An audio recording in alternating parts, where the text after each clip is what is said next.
کیا آپ جانتے ہیں رزق میں برکت کے لیے سب سے مشہور عمل کون سا ہے؟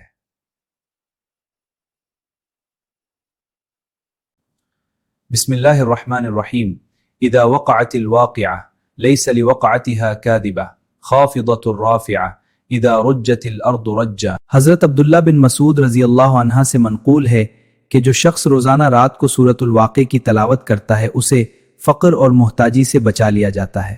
اس کا آسان طریقہ یہ ہے، ہر رات سونے سے پہلے سورۃ الواقع کی تلاوت کریں۔ اگر مکمل نہ ہو سکے تو آہستہ آہستہ روزانہ پڑھنے کی عادت بنائیں۔ یہ صرف الفاظ نہیں بلکہ ایک برکت والی سورت ہے جو دل کو سکون اور رزق میں وسعت دیتی ہے۔ اللہ ہمیں قرآن پر عمل کرنے کی توفیق دے۔ اگر آپ کو ایسے اسلامی ریمائنڈرز پسند ہیں تو فالو کریں۔